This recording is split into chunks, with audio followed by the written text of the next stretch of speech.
Hi guys, आपका स्वागत है आपके अपने show MKJ talks for investment इन हिंदी में। कैसे हैं आप भाई? देखिए, सीधी सी बात है कि मेरे से बहुत सारे लोग पूछते हैं कि क्या लगता है सर शेयर बाजार 20,000 काटेगा। देखो, 19,000 तो ऑलमोस्ट कट ही गया है। जब 19,000 से थोड़ा से दूर रह गया है तो मान के चलना चाहिए, एक प्रैक्टिकली तो कट गया है, टच ही हो गया है। एकेडमिकली हम कह सकते हैं हाँ भी 19,000 टच नहीं हुआ।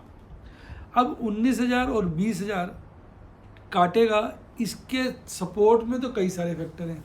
एक फैक्टर है जो इसके अगेंस्ट है। अब कौन सा प्ले करेगा ये वक्त बताएगा। पहले बात करते हैं सपोर्ट वाले फैक्टर्स की। सबसे पहला इंपॉर्टेंट रीज़न ये है कि जो रेट, इंटरेस्ट रेट का इंक्रीज का जो हवा सा बना हुआ था वो शांत हो गया, वो थम गया। अब मुझे नहीं लगता इंटरेस्ट रेट जल्दी जल्दी इंक्रीज होगा, और हो सकता है इस साल के एंड तक या अगले साल के बिगिनिंग में हम इंटरेस्ट रेट को फॉल होते हुए देखें। पहला इंपॉर्टेंट फैक्टर जो सपोर्ट करता है कि बाजार 20,000 काट सकता है। दूसरा, अभी जो Q4 के रिजल्ट्स है एक्सीलेंट है ओवरऑल। कुछ कंपनियों के बिलो एक्सपेक्टेशन भी आए, पर ओवरऑल रिजल्ट अच्छे थे। बड़ी कंपनियों के, मिड साइज़ कंपनियों के, स्मॉल कैप साइज़ कंपनियों के, लगभग सभी के रिजल्ट्स अच्छे आए, बढ़िया है। तीसरा, GST कलेक्शन देश का बड़ा अच्छा चल रहा है। इन्फ्लेशन पे काबू हो रहा है, ये चौथा फैक्टर है। पांचवा, भाई कोरोना हुआ, सब कुछ बंद था, अब खुल रहा है तो लोगों की स्पेंडिंग, अपने दबे हुए विचार, दबी हुई भावनाएं जो है लोगों की बाहर निकल रही हैं। आपने जो इस समय पीछे इतना इकॉनमी में लॉकडाउन लगा हुआ था, आपकी कई इच्छाएं मर गई होंगी, अब वो बाहर आ रही होंगी। आप कमेंट बताइए, आपका क्या मन कर रहा है, किस एरिया में आप पैसा खर्चें। उससे भी मुझे आइडिया लगेगा भाई आम लोगों का क्या धर्म है। तो ये अब अच्छा, फाइनेंशियल सेक्टर बहुत अच्छा परफॉर्म कर रहा है। अब हम 5 ट्रिलियन इकॉनमी की बात करते हैं। अगर 5 ट्रिलियन इकॉनमी में पहुंचना है तो डेफिनेटली सब कुछ बढ़ेगा। और गवर्नमेंट का जो इंफ्रास्ट्रक्चर पे खर्चा है वो रुक नहीं रहा है। इंफ्रास्ट्रक्चर पे बहुत खर्चा हो रहा है, हाईवेज वगैरह सब देश के अंदर बहुत बढ़ रहे हैं। अब ये तो सारे हो गए फैक्टर्स पॉजिटिव। नेगेटिव है इंटरनेशनल जो पॉलिटिकल इंस्टेबिलिटी है। मतलब थोड़ा सा जैसे यूक्रेन रशिया का चल रहा है, या चाइना का भी अपने नेबर्स के साथ पंगा लगा रहता है। हालांकि पाकिस्तान पे उसका एक्सेसिव कंट्रोल है, वो परेशान चल रहे हैं। श्रीलंका पे कंट्रोल है, वो परेशान चल रहे हैं। नेपाल भी थोड़ा परेशान है, हमें भी तंग करते रहते हैं। ऑल्दो हम तो थोड़ी स्ट्रॉन्ग इकॉनमी है, पर अननेसेसरी बॉर्डर डिस्प्यूट में लगे रहते हैं। इसके अलावा ताइवान के साथ उनका प्रॉब्लम है। तो ये जो इंस्टेबिलिटी है पॉलिटिकल, ये थोड़ा सा परेशानी का विषय है। और जो एक फैक्टर है कि यूरोप में मंदी, स्पेशली अगर हम बात करें अमेरिका में मंदी के जो कारण है, जो नज़र आ रही स्थिति, वो भी थोड़ा सा इंटरनेशनली कंट्रीब्यूट कर सकता है। डोमेस्टिक फैक्टर्स तो फेवर में, इंटरनेशनल फैक्टर फेवर में नहीं। अब मैंने कहा था आपसे एक फैक्टर अगेंस्ट है, वो मैं डोमेस्टिक फैक्टर की बात करते हैं। इंटरनेशनल तो मैंने गिनवा दिया। एक डोमेस्टिक फैक्टर जो अगेंस्ट हो सकता है वो है ऑपरेटर। उसके पीछे कारण क्या है कि मैं जिनसे भी बात कर रहा हूँ, बहुत सारे लोग मुझे ये बता रहे हैं कि हमने शॉर्ट किया हुआ है, शॉर्ट किया हुआ है, शॉर्ट किया हुआ है। जनरल जो फीडबैक मुझे मिलता है, अब अगर लोगों ने दबा के शॉर्ट किया हुआ है तो बाजार भाग जाएगा। जैसा कि मैंने आपको फेवरेबल फैक्टर्स बताए अभी, उनकी चलते और लोगों ने शॉर्ट किया, बाजार भाग जाएगा। लेकिन एक्चुअली क्या होता है कि मेरा भी कोई सर्कल, पूरे देश का सर्कल थोड़ी है। मतलब मुझे देश के हर आदमी का थोड़ी पता है। अगर हम देखें इतना बड़ा हमारा स्टॉक मार्केट का साइज है तो मुझे तो डेटा बहुत थोड़े लोगों से मिल पाता है ना। अगर वाकई लोगों ने बड़ी लॉन्ग कर रखी है, लोग बड़े बुलिश हो गए, तो फिर बाजार धड़ाम से गिर जाए। क्योंकि ऑपरेटर जो है शॉर्ट रन में पोजीशंस के हिसाब से चलता है। पीछे लोगों को बेरिश कर दिया था, लोग शॉर्ट कर दिए। जब तेजी है लोगों ने शॉर्ट किया, जब तेजी है लोगों ने शॉर्ट किया, जब तेजी है लोगों ने शॉर्ट किया, जब तेजी है लोगों ने शॉर्ट किया, जब तेजी है लोगों ने शॉर्ट किया। इसके देखा देखी बाजार इतना चढ़ गया। बैंकिंग सेक्टर पे लोग डर रहे थे क्योंकि बैंक्स अमेरिका में फेल हो रहे थे, तो बैंकिंग सेक्टर जैसे बढ़ा तो लोगों ने बैंक्स में शॉर्ट किया, और आपने देखा बैंक ने नया लाइफ टाइम हाई बना दिया हमारे निफ्टी बैंक के इंडेक्स ने, और बैंक के शेयर बहुत भागे। छोटे वाली बैंक ज़्यादा भाग गए रिलेटिवली। तो मार्केट लॉन्ग रन में फंडामेंटल्स पे चलती है, शॉर्ट रन पे टेक्निकल्स पे चलती है, मतलब पोजीशंस पे चलती है। तो अब हम देखते हैं निफ्टी बैंक जो है थोड़ा सा ठहर गया है, जैसे कल की वीडियो में मैंने डिस्कस किया था। पर निफ्टी 50 अभी भी तेज है। बुल ट्रेंड अभी भी बना हुआ है, लेकिन हम बहुत आगे निकला है। लाइफ टाइम हाई टच कर या उसको काट कर बाजार अगर लोगों ने बहुत लॉन्ग कर ली तो गिर भी सकता है। ये संभावना लेकर चलनी चाहिए। जैसे आज बाजार गिरा, आज मैं देख रहा था बहुत सारे लोग बेरिश हो गए थे। अब मैं भी वीडियो में बोलता हूँ भाई 100 पॉइंट गिर गया तो कई बच्चे कहते सर आप तो बेरिश हो। मैं बेरिश नहीं होता हूँ, मैं चार्ट के बेसिस से बात करता हूँ। चार्ट पर सब कुछ ठीक चल रहा है। ओवरऑल चार्ट जो है हमारा बुल ट्रेंड में। आइए मैं आपको दिखाता हूँ। देखिए ये देखिए ये वाला कैंडलस्टिक चार्ट देखिए अभी भी हमारी कैंडल्स, अब क्या है कि पहले तो क्या था, जैसे यहाँ से गिरा लंबी देर तक चढ़ा, फिर हल्का सा गिरा और लंबा चढ़ा, फिर हल्का सा गिर गया चढ़ गया, फिर हल्के से में गिर गया। अब आप देखिए जो उतार चढ़ाव है वो छोटे होते जा रहे हैं। पहले देखिए बाजार यहाँ गिरा था इधर तो इतना लंबा चढ़ा था, फिर गिरा तो फिर और लंबा, मतलब पिछली बार से कम पर लंबा चढ़ा था, फिर गिरा चढ़ा। तो अब कहीं ना कहीं निफ्टी, आप अगर इसमें भी देखेंगे निफ्टी 50 में भी तो कहीं ना कहीं थकान है। अब लंबी नहीं चढ़ रहा, चढ़ता है फिर थोड़ा सा गिर जाता है। ऐसे ही होता है बाजार जब गिरने की दिशा बनाता है शॉर्ट हो जाता है। तो अब कोई बाजार में या तो लोग दबा के शॉर्ट कर दें, फिर तो एक बारी को बाजार खींच देंगे। अगर लोग शॉर्ट नहीं करेंगे, लोग लॉन्ग करना शुरू कर देंगे तो बाजार गिर जाए। तो ये थे सारे संकेत। देखिए इसी वजह से कि छोटे हो रहे हैं ना, तो देखिए ये बेरिश और बुलिश क्रॉसओवर भी जैसे निप बनते घटते देखिए आज बेरिश क्रॉसओवर बन गया और RSI काफ़ी गिर गया। अब हिसाब से तो जो अभी जो घटत आ रही हैं उनको अगर हम ध्यान दें तो मुझे लगता है बाजार मंडे को चढ़ जाना चाहिए, ऐसा अभी चार्ट पे लग रहा है। पर मंडे को गिरता है तो थोड़ी सी चिंता है, थोड़ी सी, पर अभी अप ट्रेंड है। अगर उसके बाद अगले week decisively middle Bollinger band काट कर नीचे आता है तो फिर हमारी चिंताएं बढ़ेंगी। अदरवाइज तो अभी बाजार बुल ट्रेंड में, चार्ट पर बाजार बुल ट्रेंड में, इसमें कोई भी दो राय नहीं है, कोई भी अतिशयोक्ति नहीं है। आइए अब ओवरऑल बाजार की बात करते हैं साहब। देखिए आज मार्केट मूड में काफ़ी गिरावट आई। अगर आपने देखा हो 82 से गिरकर मार्केट मूड जो है 71 हो गया। काफ़ी गिरावट मार्केट मूड में आई है अगर आप देखेंगे। इसके अलावा आप जो है US डॉलर इंडेक्स देखेंगे, हल्का सा गिरा, बहुत हल्का सा, तो न्यूट्रल सही है। ये $1 गिर गया क्रूड, तो पॉजिटिव है।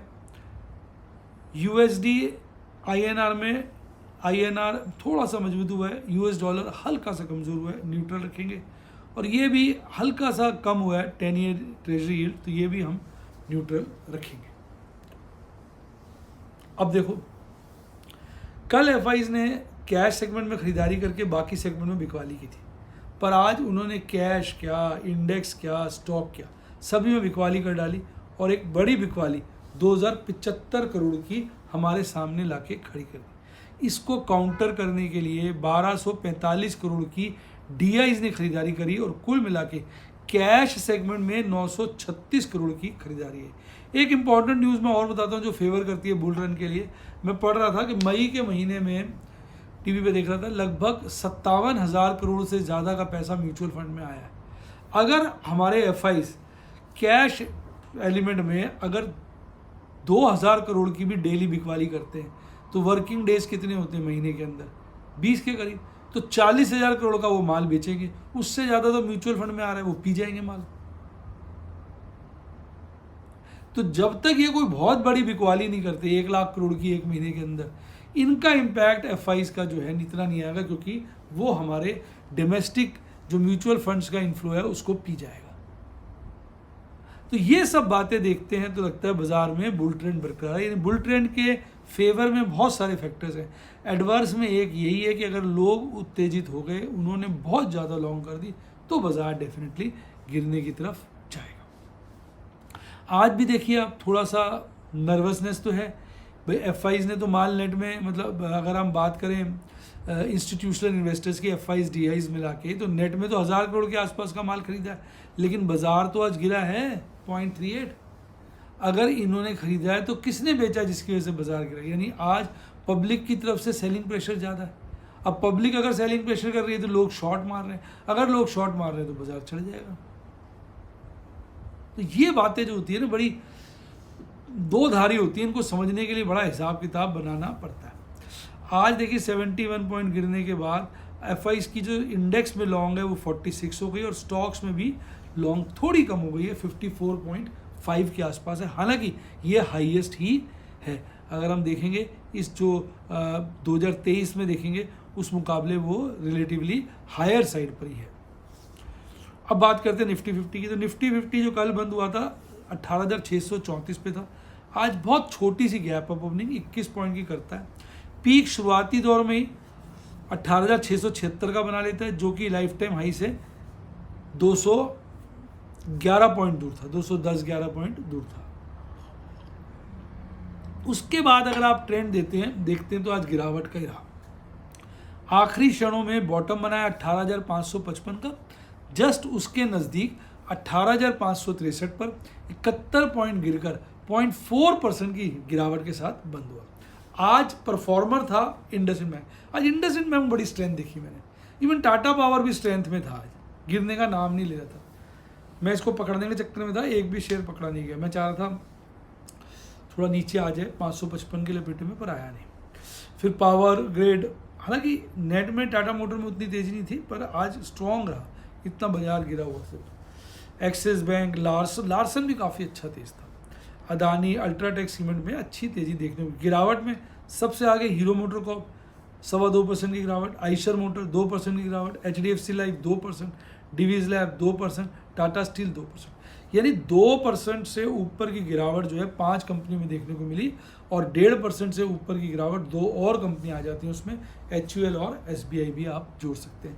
यानी ओवरऑल गिरावट वाले परसेंटेज वाइज शेयर्स ज़्यादा थे, बढ़त वाले परसेंटेज वाइज शेयर 3 ही अच्छे थे, बाकी सब हल्की हल्की परसेंटेज के साथ बंद हुए। इस चार्ट को हमने बेहतरीन तरीके से डिस्कस कर लिया है। आज बाजार में कमजोरी के चलते कॉल राइटर्स ना बहुत एग्रेसिव हो गए। 18,563 पे बाजार बंद हुआ, तो हम इसको पकड़ लेते हैं, इस लेवल को, इसके बीच का हो गया ना। अब इसके इधर भी कॉल राइटर्स बढ़ गए, इधर भी कॉल राइटर्स बढ़ गए, इधर तो बहुत ज़्यादा बढ़ गए, इधर भी बहुत ज़्यादा बढ़ गए। यहाँ पुट राइटर्स कम हो गए 18,700 पे, उनका हौसला टूटा है थोड़ा सा। 18,800 पे स्टेबल ही है, पर यहाँ वो बढ़ गए, यहाँ वो बढ़ गए, यहाँ वो बढ़ गए। और तो ओवरऑल अगर आप देखेंगे रिलेटिवली कॉल राइटिंग ज़्यादा लग रही है, तो मुझे लगता है PCR गिरा होना चाहिए। देखिए PCR गिर गया, 0.82 से 0.62 हो गया। आज फ्राइडे था, 0.62 है, बाजार ओवरसोल्ड हो गया, और मंथली वाला फिर भी ठीक है। तो हो सकता है मंडे नहीं तो ट्यूसडे वगैरह को बाजार में बढ़त देखने को मिले। मंथली वाला स्टेबल है, 18,000 पे ही लगातार पुट का ओपन इंटरेस्ट हाईएस्ट है, 19,000 पे लगातार कॉल का ओपन इंटरेस्ट हाईएस्ट है, और मैक्सिमम पेन भी जो है 18,000 के लेवल पर बना हुआ है। अब बात करें Nifty bank. Nifty bank flat बंद हुआ, ना के बराबर गिरावट, जस्ट 0.01। जहां बंद हुआ था गैप अप ओपनिंग, उसने गैप अप ओपनिंग की थी, इसने भी गैप अप ओपनिंग करी। इसने बॉटम शुरू में बनाया और वही बॉटम आखिरी में टच करने की कोशिश करी, और यहाँ आप देखेंगे 43,932 यानी 44,000 के नीचे का बॉटम बनाया। पीक जो है 44,000 से काफ़ी ऊपर बनाया, 44,000 अगर आप देखेंगे 220 का, पर अल्टीमेटली 44,000 के नीचे ही बाजार बंद हुआ, जो एक नेगेटिव फैक्टर है। अब अगर आप भागने वाले शेयर देखेंगे, आज सही सपोर्ट तो देखा जाए ना, इंडसइंड, एक्सिस बैंक से इसको मिली। HDFC बैंक भी थोड़ा सुधरा हुआ था, और बाकी सब बैंक तो गिरे हुए थे। अब अगर आप चार्ट पे आ जाते हैं, तो चार्ट पे तो यहाँ बिल्कुल साफ थकान दिख रही है। आज फिर उसने बोलिंजर बैंड को बॉडी ने टच किया, तो ये तो देखो अब डाउन ही हो गया है थोड़ा सा। अगर आप देखेंगे ना, ये अब डाउन ही आ गया है।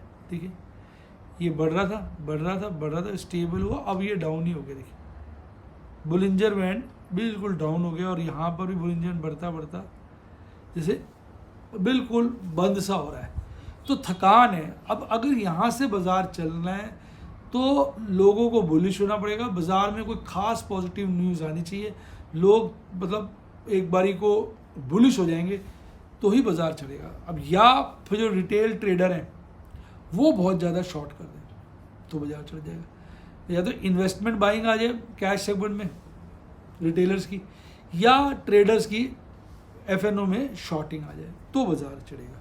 इस वक्त तो यहाँ पर आप देखेंगे काफ़ी लंबे समय से बियरिश क्रॉसओवर ही चल रहा है, हालांकि हिस्टोग्राम बहुत छोटे हैं, मजबूत बियरिश क्रॉसओवर नहीं है। RSI आज 56 के आसपास तो आ ही गया। अब इधर अगर आप देखें 44,000 के लपेटे में बाजार बंद हुआ, तो 44,000 को लेवल पे पकड़ेंगे तो यहीं कॉल का ओपन इंटरेस्ट हाईएस्ट है, यहीं पुट का ओपन इंटरेस्ट हाईएस्ट है, और दोनों ने अपना ओपन इंटरेस्ट जो है बढ़ाया है इस लेवल पे। तो 44,000 पे टग ऑफ वॉर, मतलब एक फेस टू फेस फाइट है। इवन ओपन इंटरेस्ट भी लगभग बराबर है। कॉल राइटर्स का जहाँ 45,000 है, पुट राइटर्स का वहाँ 42,500 है। अगर आप 44,000 के नीचे जाते हैं तो आप देखेंगे पुट राइटिंग बहुत हैवी है और कॉल राइटिंग बहुत कम है। अगर आप 44,000 से ऊपर जाएंगे तो कॉल राइटिंग आप देखेंगे बहुत हैवी है, पुट राइटिंग बहुत कम है।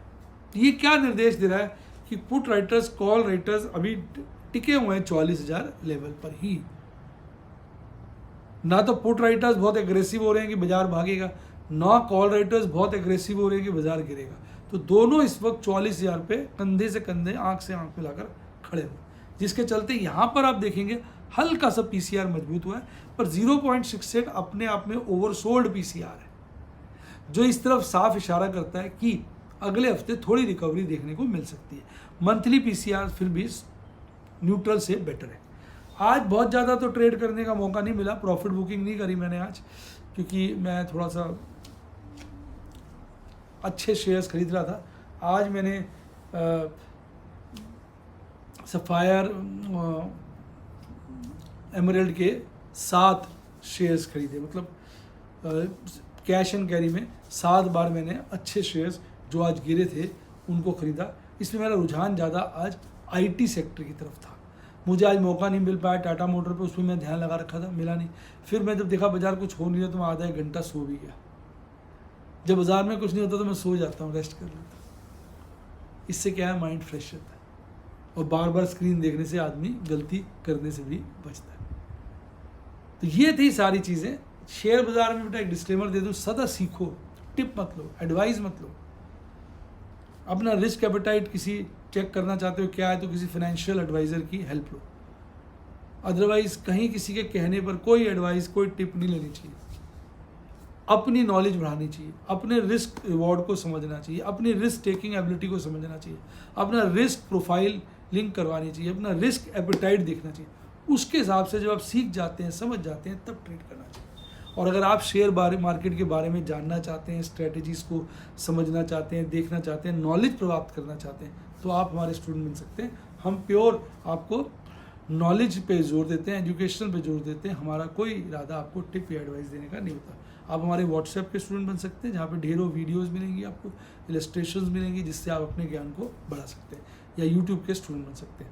व्हाट्सएप के लिए 70 11 323 077 70 11 323 077 और यूट्यूब पे मेंबरशिप सेक्शन में जाके आप स्टूडेंट बन सकते हैं। इसके अलावा अच्छा डीमेट अकाउंट खुलवाना हो, लिंक डिस्क्रिप्शन बॉक्स में, मेरे टेलीग्राम चैनल का लिंक भी डिस्क्रिप्शन बॉक्स में, जहाँ सुबह ही मैं मार्केट के बारे में एजुकेशनल कंटेंट डालता हूँ, आप उसको भी देख सकते हैं। इसी के साथ साथ bye bye, God bless you, happy investing, और आप स्टॉक मार्केट के बेताज बादशाह